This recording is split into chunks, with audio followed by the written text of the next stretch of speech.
Hey guys, it is MissSimReno. If you are returning to the channel, welcome back. And if you are brand new, I am very excited that you decided to join me here today for another speed build. And today, you could already tell from the title, we are building an abandoned haunted house, which I am so incredibly proud of. I'm not even going to lie. I'm actually really proud of this home. So I really hope that you guys do enjoy it. And this is in preparation for the release of the brand new Paranormal Stuff Pack on January 26th. So that is going to be Tuesday. And I think this video is going to be going up on Monday, so the day prior. And that does mean that I'm not using anything from the new pack. I do not have this pack early. I'm going to be getting it on Tuesday like everyone else. And I am so looking forward to it. And my plan is to give this lot the haunted house lot trait. And I'm not sure if I'm going to make it, because now I can't remember, and I wish I could, I have a terrible memory, but I can't remember if this new haunted house trait is just for residential lots or it's also for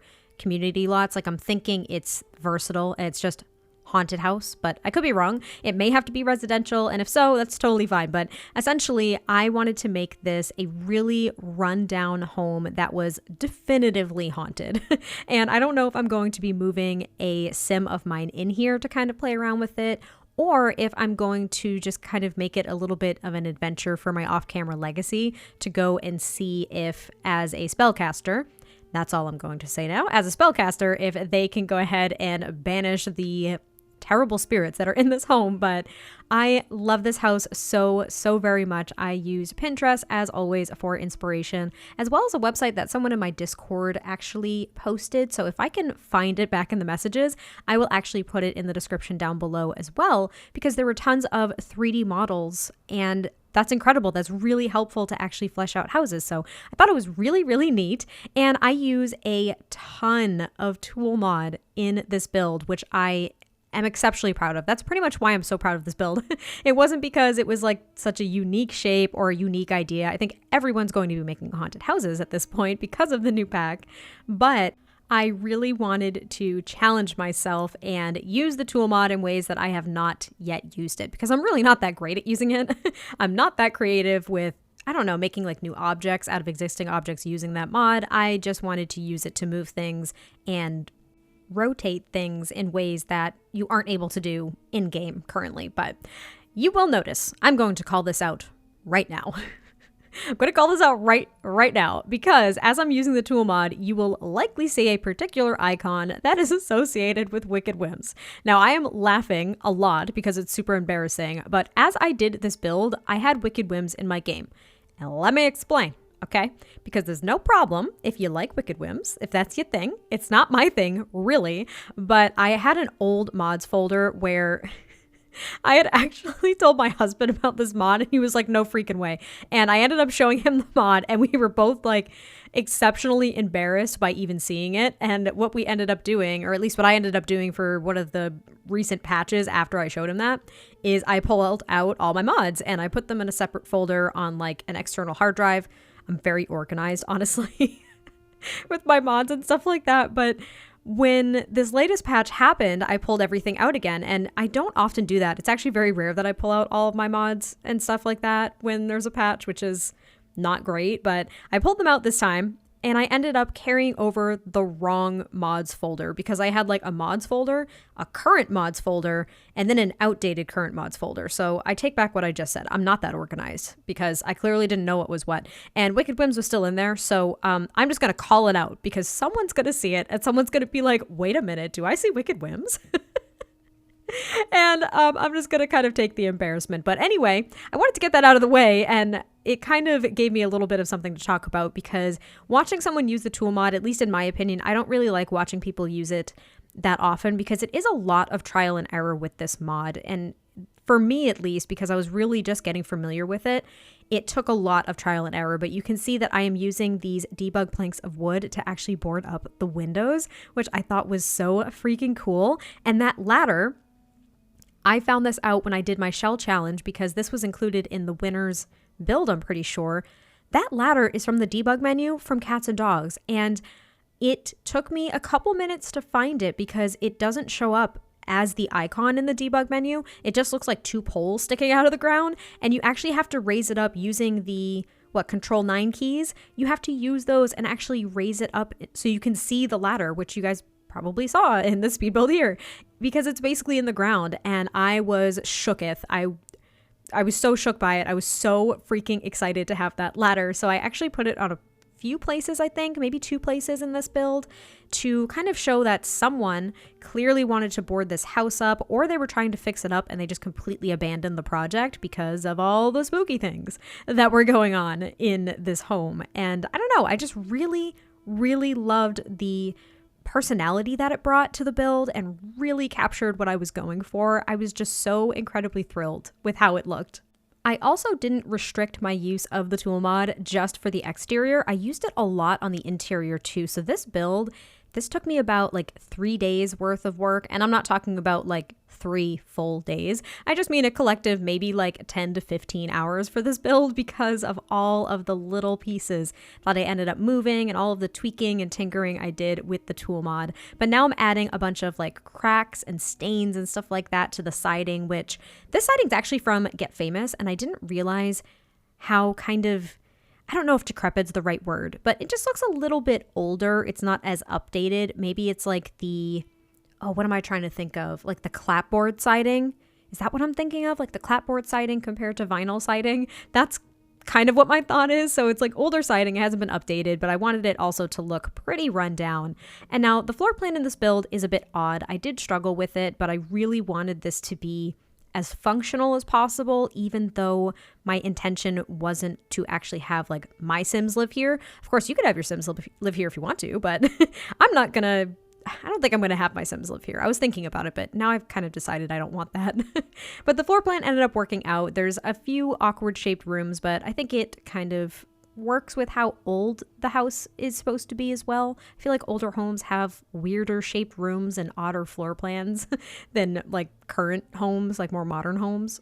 And so you guys are aware, I did use a lot of the Vampire game pack in this build, as well as, I want to say like Get Together. I could be wrong though. I really don't know, but like Vampires was pretty much a go-to for this build in particular. But you can see now I'm starting to kind of figure out where things are going to start to go. So I wanted to make sure there was a fireplace. I wanted to use a fair amount of candles throughout this build because I was just envisioning them just flickering or being blown out like we kind of saw in the trailer for the Paranormal Stuff Pack that's coming out. I can already see it, and I'm just so excited to finally make this into a haunted house. And also what I did is I used the tool mod to make a lot of the pictures on the wall just look like they're falling off. So a lot of them are crooked or kind of leaning off the wall a little bit. I think I have a few chairs that I end up turning on their sides to make them look like they've just been knocked over. And there's just so much crap. There's so much crap in this house, and it came together so nicely. So I really hope you guys do enjoy it. But this chair, for example, is one that I turn on its side. I did struggled.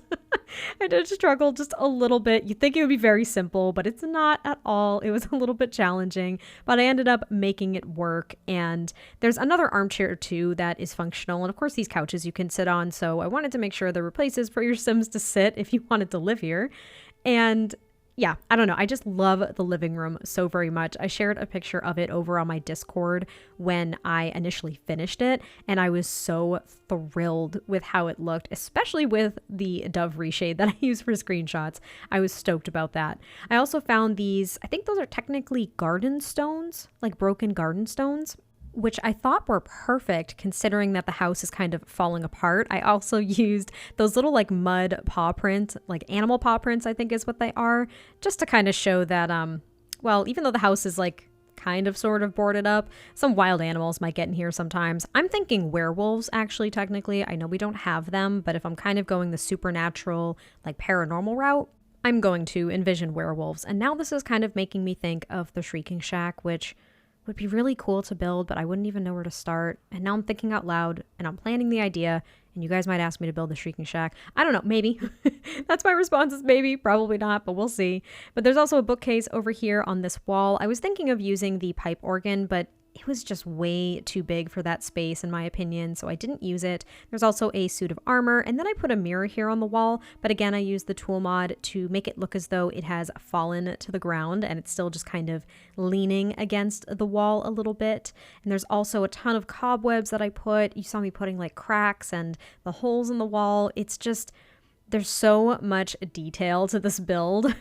To the point that it kind of makes my head spin, because I do really cluttered builds and I like to be detailed, but just the level of repetition, I think, in the detail for this build was a little bit dry for me. I loved the finished product. Like that was my goal. Like that was the drive behind being able to do this, is because the finished product was so nice. And it was a lot though. Like it really was. I think using the tool mod especially made it challenging for me, because I got a pretty good hang of how to use it, but I was trying to seek new opportunities as to how I could use it and just try to push my creative boundaries, I think, a little bit. Mainly I used it for the pictures and stuff that were on the walls, but I also used it on some of the kitchen cabinets to make it look as though they were falling off the walls, which I thought was cool. So this portrait here has basically completely fallen, but it's kind of had a slight angle. And then there's just, again, tons of cobwebs and details about how run down this house is and how decrepit it is. And when I playtested this was actually really funny. So I have a playtest sim. It's just a random sim that I might generate every now and then, because the first time I tried to playtest this build, I fast forwarded time like way too much with the UI cheats extension, and my sim definitely died of overheating outside. So I had to get a new test sim and get them into this house, which was very embarrassing. But it worked to my advantage, because since I gave this lot the haunted, cursed, and creepy crawlies lot traits, I think it was more prone for like ghosts to kind of appear at night. And one of the ghosts was my dead test sim. So that worked out great. There was also another random like NPC ghost that showed up. So there were two ghosts just kind of roaming around the house. They were very prone to drink glasses of water, clean up, which was odd. They actually cleaned up after themselves. They read a lot of books, and they also broke every single bathroom appliance or bathroom thing. Like every single toilet and every single shower, of which there are 2, I think. So they broke all of them, which was a bit unfortunate, but it actually led me to see my test sim become scared. So the new scared emotion was pretty cool. I was a little bit disappointed, and I can't really say that fully yet, because honestly, I haven't really played with it that much, and I'm sure that the new pack will help a lot, but I was a bit disappointed because he was very, very happy about how well decorated the house was, which is just weird. And he was also very inspired from like reading a book or something before the ghost showed up. And the inspiration buff like greatly outweighed the fact that he was scared of this haunted house. And now I know with an actual haunted house with that lot type, it's going to be a bit different and things will get scarier and scarier as you kind of go on. At least that's what they were talking about in the live stream the other day. But yeah, I was a little bit disappointed because he really wasn't that scared. I had to wait for the inspiration buff to go away for him to actually be a bit on edge being inside the house. And then he was just talking with the ghosts that were there. Again, I'm sure that the different specters and the way in which they influence or impact your sim's mood is definitely going to be significant though too. So I don't want to underplay it. I don't have the pack, so I can't talk about the gameplay of the pack, but the new scared emotion is base game. So I wanted to kind of explore that just a little bit. And I likely just didn't give it enough time, I guess, too. You know, if he had spent a couple nights in a haunted house and he was repeatedly seeing ghosts or things break and the creepy crawlies falling on him, like that didn't even happen yet. So that was just, those things adding up, he would probably get pretty scared. Anyway, we are off to the second story at this point, and there is another full bathroom up here as well as 2 bedrooms. Now, of course, you could customize the second bedroom to your liking. I made it a nursery because I thought that was extra creepy. I was picturing those dolls from the new pack just sitting on the floor having a tea party. That is literally like the most horrifying thing I've seen, at least this week. I don't know. I like spooky, scary, paranormal things, and I play a lot of like Phasmophobia, and I watched my sweet dear friend Reese play Resident Evil on Twitch this week, so there were a lot of creepy things that I ended up watching. But anyway, in this hallway, this is where I just turn a bunch of other older looking portraits, just tilted a little bit, like they're all about to kind of fall off, but the only one that is completely straight and basically not damaged and not falling off or anything, is the one of Vlad, which I'm just going to try to imagine that he's the ghost that haunts this house for now, even though he lives, up the road in his giant mansion, because I haven't touched him, and this isn't for like a save file or anything. So he's just up there. He may have showed up at the house too when I was testing it out, but I shooed him away real quick. And in this hallway, there really isn't too much. There's like a console table, I think a statue. I think it's that guy with the top hat. I think I used that in the corner here, which I don't typically use at all, but I just thought it was weird and quirky and kind of fit what I was going for. And then there's a bunch of random decorations on top of the console table. And again, just more trash, more debris, just more junk. I also used downstairs in the living room the kind of like, I think it's technically a rug, but it's a bunch of discarded, like confidential papers from Strangerville. So when you're kind of investigating the mystery of Strangerville, but that's kind of a decoration item, I believe. I put those near the fireplace downstairs as well as upstairs because I'm just thinking that the neighborhood teens or kids come here a lot to kind of like party and just be rowdy and rebellious. But maybe this is also kind of a little bit of a dump site for people who are just trying to discard things that they don't want others to find, which kind of adds a layer of spooky spook, I think, at least in my opinion. But then we move on to the master bedroom. That's going to be the next room that we end up tending to. And I really liked the master bedroom. It's basically all stuff from the Vampire game pack. It's become one of my favorite packs. And I may have even said that around Halloween when I was doing a bunch of spooky builds and using that pack very, very often. Now, I don't really play with vampires at all. I think I did once when I got that pack because I really wanted to explore how they worked and see their animations and the functionality. And I think the vampires were actually really, really fleshed out. I very much enjoyed playing with them. It's just I don't really play with a lot of different supernaturals in The Sims. The only ones that I really like, and I don't even know if they're technically considered a supernatural, but like the spellcasters. Like, I love Harry Potter, we all know this, and therefore I absolutely love anything to do with like magic. But as for werewolves and fairies and vampires and stuff, it's just not my gameplay. Or mermaids. Like I could have cared less that they actually included mermaids in Island Living, but that's just me. Anyway, I love the furniture. It's absolutely beautiful. I end up tilting this chair a bit as though it's leaning on the wall, like almost ready to fall backwards, but it kind of got caught in the corner of the room, luckily. But there's also a stack of books under one of the little feet there, so maybe that's what's kind of holding it up at this point. And I was kind of running out of ideas. I was kind of running out of ideas as to what kind of artifacts to kind of put throughout these other rooms. I didn't want them to look too barren because then it wouldn't look as though the house was just abandoned with all of the stuff in it, because that's kind of what my thought was maybe the family that did live here, maybe they originally built the house. It was like their absolute dream house. They had this beautiful furniture imported from all over the place, and everything was hand selected in regards to tile and wood and wallpaper and chandeliers. And they moved in, and then within like a month or something, they just completely abandoned it. And I don't know what happened to them. I have no clue. But basically from then on, the house has just stood there because everyone's been too scared to either buy it or tear it down. And there is just now this ongoing urban legend that it is totally and completely haunted, and just no one's willing to go near it except for, rebellious teenage kids that get scared out of their freaking mind when they bust in here to maybe get juiced with their friends or whatever it is those kids do these days. But this is going to be the nursery, which is pretty creepy. And honestly, I think it's really identical in a lot of ways to the nursery that I put in the Witch's Victorian house that I did around Halloween. That was technically designed for Agnes Crumplebottom because I imagined her as a spellcaster in The Sims 4. And she knits little beanies for the newborn babies because she lost her child, or I don't know, the ability to have the family she wanted because her husband died. There's a whole story on Agnes. We love her. But this is going to be pretty much it for the build. So I hope you guys did enjoy this. I cannot wait to play with this and update it a bit when the pack comes out on January 26th. And I will catch you guys next time I post a video, and I will talk to you soon. Bye.